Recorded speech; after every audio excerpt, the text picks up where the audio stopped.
اس پر کہ جس نے فضل کے موتی بکھیرے ہیں، سلام اس پر پروں کو جس نے فرمایا کہ میرے ہیں۔ اللهم صل على محمد وعلى آل محمد كما صليت على إبراهيم وعلى آل إبراهيم إنك حميد مجيد اللهم بارك على محمد وعلى آل محمد كما باركت على إبراهيم وعلى آل إبراهيم إنك حميد مجيد۔ اعوذ باللہ من الشیطان الرجیم، بسم اللہ الرحمن الرحیم۔ آج کی کلاس اس لحاظ سے بہت اہم ہے کہ آج ہم مکی دور کو مکمل کر لیں گے انشاءاللہ تعالی۔ پچھلے ہفتے جو سوالات میں نے آپ سے پوچھے تھے اس کے جوابات آپ کی طرف سے موصول ہوئے اور الحمدللہ بہت اچھے جوابات آپ کی طرف سے ملتے رہے ہیں۔ گزشتہ ہفتے ہم نے جو سبق پڑھا تھا، جہاں تک ہم نے پڑھ لیا تھا، وہ کیا تھا؟ پہلے اس کا جائزہ لے لیتے ہیں، پھر آج کے سبق کے اوپر چلتے ہیں۔ ہم نے یہ پڑھا تھا کہ اسلام کا سخت ترین دور گزر رہا ہے، ہر طرف مظالم ہیں، مذاق اڑانا، تنگ کرنا، پریشان کرنا اور صبر اور استقامت کی اعلیٰ مثالیں قائم کی جا رہی ہیں۔ نبی کریم صلی اللہ علیہ وسلم اور ان کے ساتھی ہر طرح سے ستائے جاتے ہیں، اور ساتھ ساتھ پھر عام الحزن آتا ہے، یعنی کہ غم کا سال۔ یہ وہ سال تھا جب حضرت ابو طالب اور حضرت ختیجہ رضی اللہ تعالی عنہا کا انتقال ہوا۔ اس کے بعد پھر آپ صلی اللہ علیہ وسلم مزید دین کی دعوت پھیلانے طائف کی طرف سفر فرماتے ہیں۔ ان کی بات نہیں مانی جاتی، اذیتیں دی جاتی ہیں، دکھی دل کے ساتھ واپس آتے ہیں، لیکن مختلف قبائل تک جانا برقرار رکھتے ہیں، دعوت دیتے ہیں۔ کچھ لوگ ایمان لاتے ہیں، حضرت سودا اور حضرت عائشہ سے نکاح ہوتا ہے اور بیعت عقبہ اولیٰ ہوتی ہے، جہاں پہ 6 لوگ آ کے انصار کے یا یثرب سے 6 مسلمان آ کے بیعت کرتے ہیں۔ آج جو ہم پڑھیں گے 12ویں اور 13ویں سال کے اندر، اس میں سب سے اہم ترین چیز جو آ رہی ہے وہ واقعہ معراج ہے۔ آج ہم واقعہ معراج کے بارے میں پڑھیں گے، پھر ہم یہ دیکھیں گے کہ یثرب جو کہ بعد میں مدینۃ النبی صلی اللہ علیہ وسلم کہلایا، وہاں پہ اسلام کی دعوت نے کیسے پھیلنا شروع کیا۔ وہ بیعت جو پہلے 6 لوگوں نے کی تھی اب دوبارہ ریپیٹ ہوگی اور اس دفعہ لوگ زیادہ ہوں گے، اور پھر ہجرت کی اجازت۔ میں نے آپ کو پچھلی دفعہ یہ سوال بھی دیا تھا کہ طائف کے سفر کے دوران جو نبی کریم صلی اللہ علیہ وسلم کی دعا تھی، اس سے آپ کو کیا سمجھ میں آیا؟ اصل میں یہ ایک دعا اس پورے منظر کو ہمارے سامنے رکھ دیتی ہے جس میں اس وقت سب مبتلا تھے۔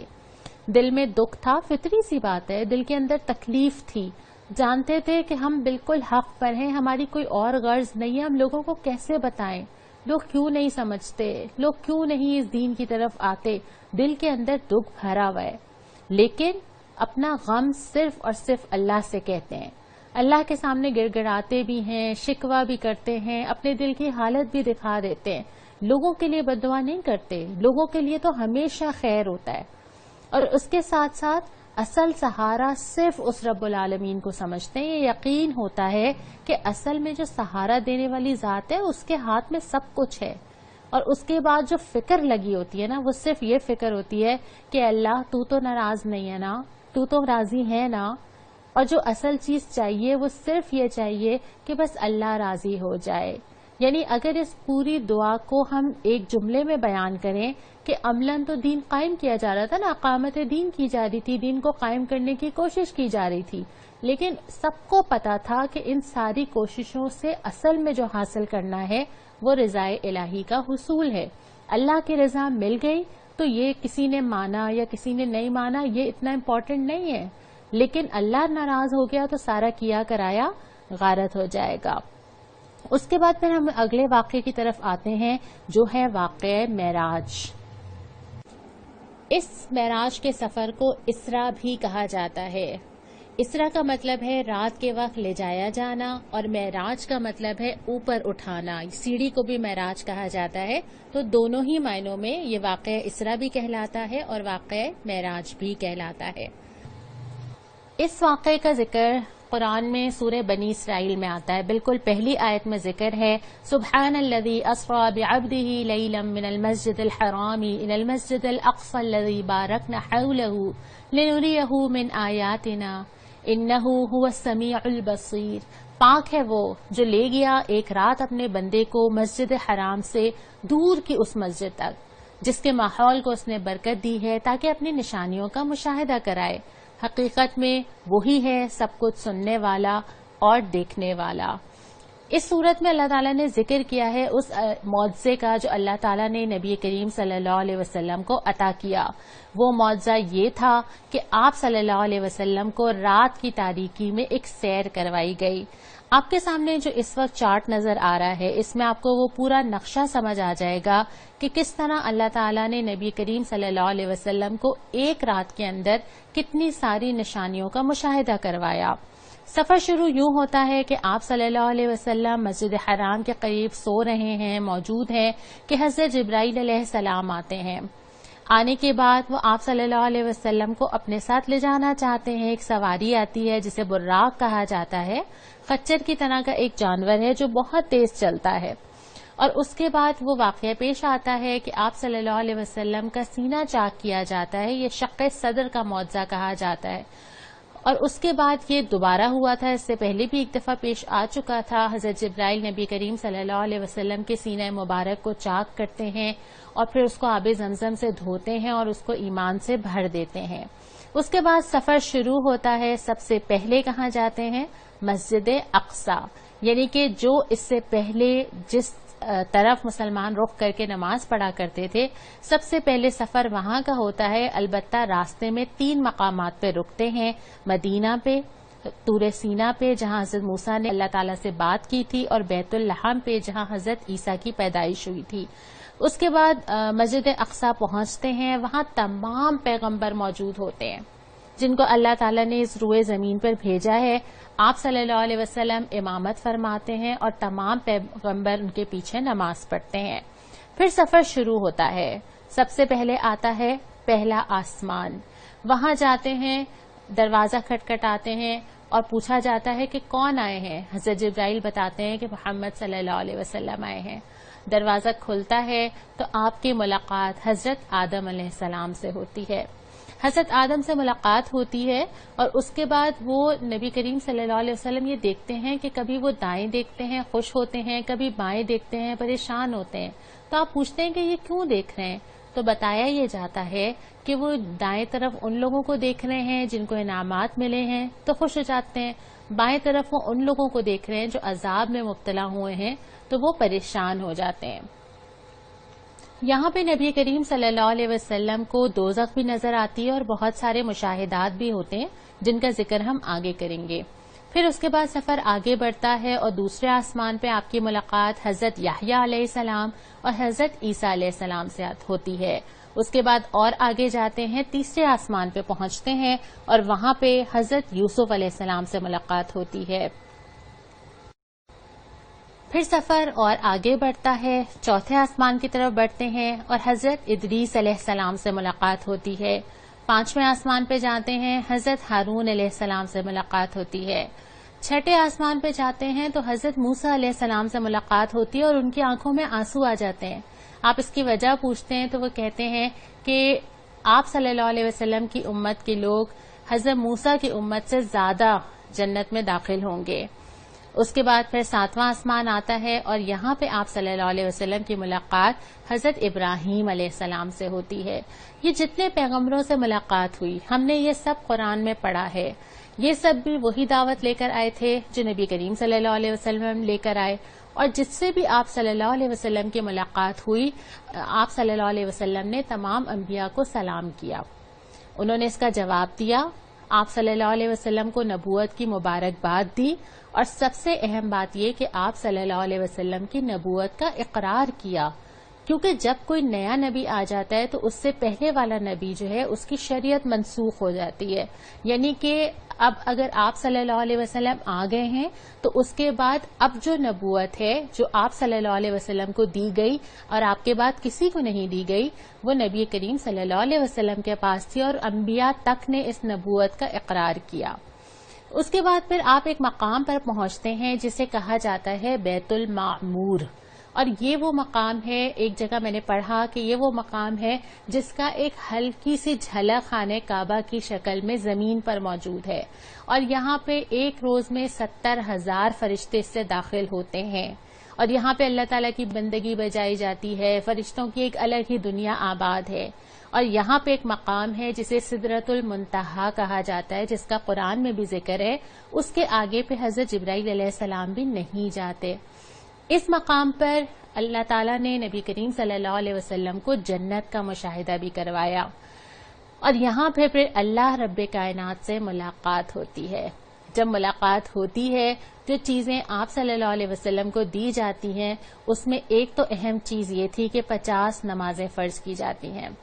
دوسری بات یہ کہ سورہ بقرہ کی جو آخری 2 آیات ہیں بہت ہی پیاری آیات ہیں، وہ تحفے کے طور پہ دی جاتی ہیں امت مسلمہ کے لیے. آپ سوچئے یہ وہ تحفہ ہے جو اللہ تعالیٰ نے اپنے نبی کے ذریعے میرے لیے بھیجا ہے، سورہ بقرہ کی آخری 2 آیات. پھر اس کے بعد یہ بشارت بھی دی جاتی ہے کہ اے نبی، آپ کی امت کے جتنے لوگ ہیں نا، اگر یہ کبیرہ گناہ بھی کر لیں گے نا، بس شرک نہ کریں تو امید ہے کہ اللہ انہیں معاف کر دے گا. اور اس بشارت کے ساتھ پھر آپ صلی اللہ علیہ وسلم واپس پلٹتے ہیں. جب واپس آنے لگتے ہیں تو 50 نمازیں لے کر آ رہے ہوتے ہیں. تو حضرت موسیٰ پوچھتے ہیں کہ کیا ملا؟ وہ کہتے ہیں کہ 50 نمازیں. حضرت موسیٰ کہتے ہیں کہ نہیں کر پائے گی امت، ہم نے بنی اسرائیل کا سارا واقعہ تو پڑھا ہے نا. وہ کہتے ہیں نہیں ہوگا، یہ امت کے لیے بہت مشکل ہو جائے گی، آپ جائیے اس پہ تخفیف کروائیے. آپ صلی اللہ علیہ وسلم پھر واپس جاتے ہیں، پھر درخواست کرتے ہیں، پھر وہ 40 ہو جاتی ہیں، پھر آتے ہیں. حضرت موسیٰ پھر کہتے ہیں کہ نہیں، پھر جائیے، اور ایسے کرتے ہیں یہاں تک کہ پھر وہ نمازیں 5 رہ جاتی ہیں. حضرت موسیٰ کہتے ہیں اچھا پھر جائیے، لیکن آپ فرماتے ہیں کہ نہیں، اب مجھے شرم آتی ہے نا. اس کے بعد پھر آپ صلی اللہ علیہ وسلم وہ 5 نمازیں لے کے واپس پلٹتے ہیں، لیکن یہ بشارت دے دی جاتی ہے کہ آپ کی امت کو ان 5 نمازوں سے بھی 50 نمازوں کا ہی ثواب ملے گا. اس سفر کے دوران یہ واقعہ بھی ہوتا ہے کہ آپ صلی اللہ علیہ وسلم کے سامنے مشروب پیش کیے جاتے ہیں جس میں شراب بھی ہوتی ہے اور دودھ بھی ہوتا ہے، اور آپ صلی اللہ علیہ وسلم دودھ کا انتخاب کرتے ہیں. تو حضرت جبرائیل کہتے ہیں کہ اصل میں یہ فطرت ہے اور یہ فطرت سے قریب چیز ہے جس کو آپ نے اختیار کیا. اگر آپ شراب اختیار کر لیتے تو آپ کی امت گمراہ ہو جاتی. پھر نبی کریم صلی اللہ علیہ وسلم کا واپسی کا سفر شروع ہوتا ہے جو آپ کے سامنے پنک کلر کی لائن ہے. آپ واپس آتے ہیں، مسجد اقصیٰ پہنچتے ہیں. پہلے کی طرح دوبارہ نماز ہوتی ہے. آپ صلی اللہ علیہ وسلم کی امامت میں تمام پیغمبر نماز ادا کرتے ہیں، اور اس کے بعد پھر آپ حرم کی طرف واپس آتے ہیں. واپس آنے کے بعد آپ تمام لوگوں کو بتاتے ہیں، لیکن کوئی آپ صلی اللہ علیہ وسلم کی بات نہیں مانتا. اس سفر کے دوران جو اور مشاہدات ہوئے ان میں یہ تھا کہ آپ نے بہت سارے واقعات دیکھے، جن میں سے چند میں آپ کے سامنے رکھ دیتی ہوں. کہ جیسے دیکھا کہ کچھ لوگ تھے جو کھیتی کاٹ رہے تھے، کاٹتے چلے جا رہے ہیں فصل اور وہ آتی چلی جا رہی ہے. تو پھر پتہ چلا کہ یہ وہ لوگ ہیں جنہوں نے اللہ کی راہ میں جہاد کیا ہے، یعنی وہ جتنا حاصل کرتے ہیں ان کو اور مل جاتا ہے. اس کے بعد کچھ لوگ ایسے تھے جن کے سر پتھروں سے کچلے جا رہے تھے. آپ نے پوچھا بھی یہ کون ہے تو معلوم ہوا کہ یہ وہ لوگ ہیں جو نماز کے لیے نہیں اٹھتے تھے. کچھ لوگ ایسے تھے جن کے کپڑوں میں پیون بھی لگے ہوئے تھے اور وہ جانوروں کی طرح گھاس کھا رہے تھے نا، چر رہے تھے. آپ نے پوچھا تو پتہ چلا کہ یہ وہ لوگ ہیں جو زکوٰۃ اور خیرات نہیں دیتے.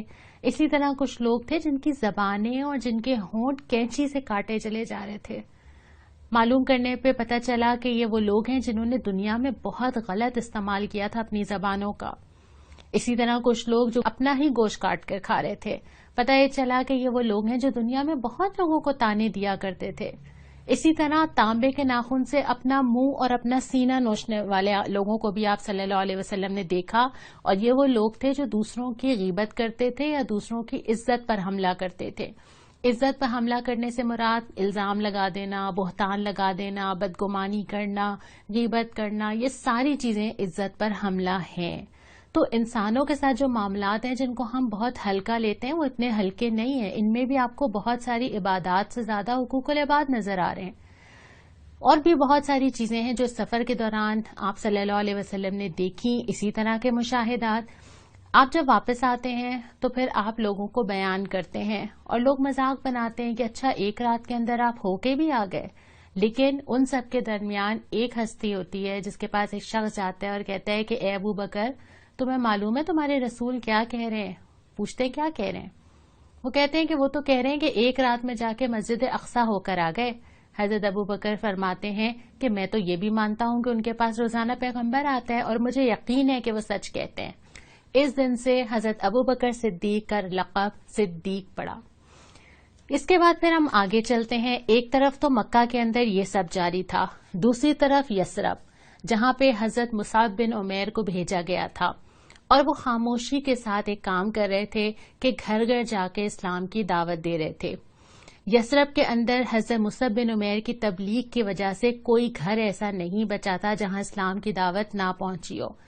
بظاہر تو یہ لگتا ہے نا کہ ایک الگ جگہ پہ جا کے ایک چھوٹے سے کونے میں جا کے کام کیا جا رہا ہے، لیکن کون سا کام آگے جا کے کیا نتیجہ نکالنے والا ہے، کس کا صدقہ جاریہ بننے والا ہے، کوئی نہیں جانتا. اور پھر اس کے بعد یہ ہوا کہ آپ صلی اللہ علیہ وسلم کو آ کر حضرت مصعب بن عمیر نے خبر دی، بتایا کہ مدینہ میں یہ صورتحال ہے، مدینہ میں کون کون آباد ہے، وہاں کی سچویشن کیا ہے، وہاں جایا جا سکتا ہے کہ نہیں، وہاں اسلام کتنا پھیلا ہے. اس پہ ہم بھی بات کریں گے انشاءاللہ اگلی کلاس میں.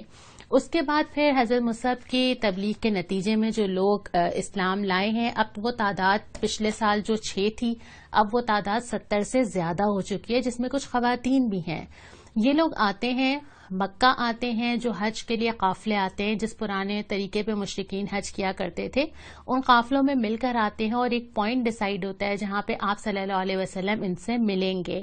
رات کی تاریکی میں کتنے خدشے، کتنے خوف، کیا کچھ ہوگا نا. اور کچھ صحابہ بتاتے ہیں کہ ہم پورا راستہ یہ ڈسکشن کرتے ہوئے آئے تھے کہ ہم کیوں نبی کو وہاں چھوڑ دیں، ہم اپنی جگہ لے آتے ہیں، ہم اپنے شہر لے آتے ہیں. محبت کتنی ہوگی نا، کتنی عقیدت، کتنا تعلق ہوگا. تو ایسا ہی ہوا کہ وہ وہاں پہ جمع ہوئے. جمع ہونے کے بعد رات کی تاریکی میں آپ صلی اللہ علیہ وسلم بھی وہاں پہنچے اور انہوں نے یہ درخواست رکھی کہ آپ یثرب آ جائیے. حضرت عباس بھی ساتھ تھے، اس وقت اسلام نہیں لائے تھے لیکن کنسرن تھے، چچا تھے. انہوں نے ان سے پوچھا کہ کیا تمہیں پتہ ہے کہ تم کون سی ذمہ داری اٹھا رہے ہو؟ یہاں تک تو ہم حفاظت کر رہے ہیں، جب تم لے جاؤ گے، جب تمہیں حالات کا سامنا کرنا پڑے گا تو تم کیا کرو گے؟ ایسا تو نہیں کہ بیچ راستے میں چھوڑ کے پیچھے ہٹ جاؤ گے.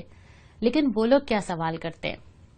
وہ لوگ آگے سے یہ پوچھتے ہیں کہ یا رسول اللہ ہم سب سے دشمنی لے لیں گے، آپ ہمیں چھوڑ کے تو نہیں جائیں گے نا؟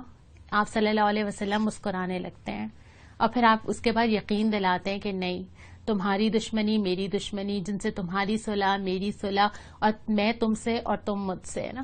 اور اس کے بعد پھر وہ وعدہ کرتے ہیں، ان سے بیعت لی جاتی ہے اور بیعت میں وہی ساری باتیں ہوتی ہیں کہ ہم ساتھ دیں گے، گناہ نہیں کریں گے، آپ صلی اللہ علیہ وسلم کی حفاظت کریں گے. اور یہ عہد کرنے کے بعد 12 ریپرزینٹیٹو بنا دیے جاتے ہیں جو کہ ہر ایک فرد ایک قبیلے کو ریپرزینٹ کر رہا تھا. اس کو نقیب کہتے ہیں. ان مسلمانوں کی جو کیفیت ہوگی اس وقت، اگر میں اپنے آپ کو سوچوں یا ہم میں سے کوئی ہو تو کیا کیا عقل نہ سکھائے نا، کیا کیا دھیان آئے کہ نہیں ہم اپنے آپ کو بچا لیں، ہم تو محفوظ ہیں، ہمارا شہر تو نہیں ہے، ہم کیوں سب کو اپنا دشمن بنا لیں، ہم کیوں نہ اپنا دین بچا کے خاموشی سے عمل کرتے رہیں. لیکن دین میں کبھی ایسا نہیں ہوتا. دین تو ہوتا ہی خیر خواہی ہے نا، اور دین کی بنیاد تو سب کو جوڑ دیتی ہے، چاہے وہ کہیں بھی کسی بھی ملک میں اور کسی بھی شہر میں ہو. تو اس کے بعد پھر آپ صلی اللہ علیہ وسلم نے ان کی یقین دہانی کے بعد مسلمانوں کو مکہ سے ہجرت کی اجازت دے دی.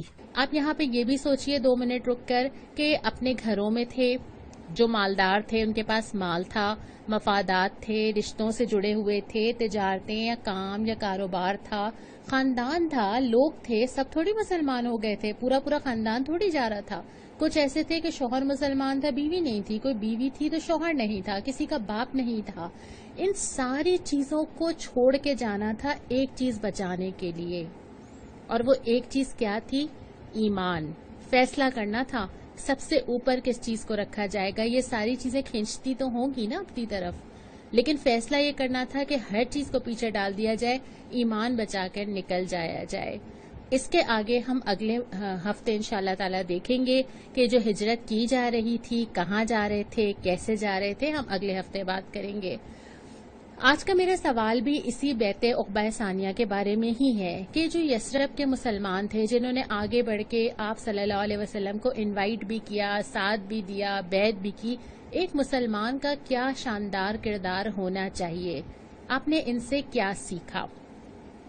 جو آج کی حدیث ہے وہ حضرت ابو ہریرہ سے روایت ہے کہ آپ صلی اللہ علیہ وسلم نے فرمایا، میری امت میں مجھ سے سب سے زیادہ محبت کرنے والے لوگ وہ ہیں جو میرے بعد ہوں گے، اور وہ یہ تمنا کریں گے کہ اپنا گھر بار، اپنا مال، سب کچھ قربان کر کے کاش مجھے دیکھ پاتے۔ صحیح مسلم کی یہ حدیث ہے۔ یہ کیفیت ہوتی ہے نا جب ہم یہ واقعات اپنے ذہن کے اندر تصور کر رہے ہوتے ہیں، دل چاہتا ہے نا کہ نظر آ جائیں۔ اور آج کی جو سنت ہے وہ بھی میں نے اسی واقعہ طائف سے ہی لی، اگرچہ ہمیں اور جگہوں پہ بھی یہ بات مل جاتی ہے کہ آپ صلی اللہ علیہ وسلم سے جب بھی فرمایا گیا کہ آپ بددعا کیجئے، آپ نے دعا فرمائی۔ طائف کے اس واقعے سے بھی ہمیں یہی ملتا ہے کہ جس نے تکلیف دی ہے اس سے دل خراب نہیں ہے، یہ نہیں ہے کہ اس سے بہت زیادہ شکایات ہیں، بلکہ اللہ کے سامنے اپنا غم ضرور رکھا ہے، لوگوں کے لیے دعا ہی کی ہے۔ تو اگر کسی نے کبھی مجھے تکلیف دی ہے تو میں اس کے لیے دعا کروں، میں اس کی اصلاح کے لیے دعا کروں، میں اس کی مغفرت کے لیے دعا کروں، میں اس سے اپنا دل صاف ہونے کے لیے دعا کروں۔ یہ آپ صلی اللہ علیہ وسلم کی سنت ہے جس پہ اس ہفتے ہم نے عمل کرنا ہے۔ یہاں پہ آج ہم مکمل کرتے ہیں، اگلی دفعہ ہم پورے مکی دور کو سم اپ کریں گے، یعنی ہم نے اب تک جتنی کلاسوں میں جو کچھ پڑھا ہے، ایک فیز ختم ہو رہا ہے اور مدینہ کا دوسرا فیز شروع ہو رہا ہے، تو ہم گزشتہ فیز پہ بھی اور اگلے فیز پہ بھی انشاءاللہ تعالی نظر ڈالیں گے۔ السلام علیکم ورحمۃ اللہ۔ اس پر جو دنیا کے لیے رحمت ہی رحمت ہے، سلام اس پر کہ جس کی ذات فخر آدم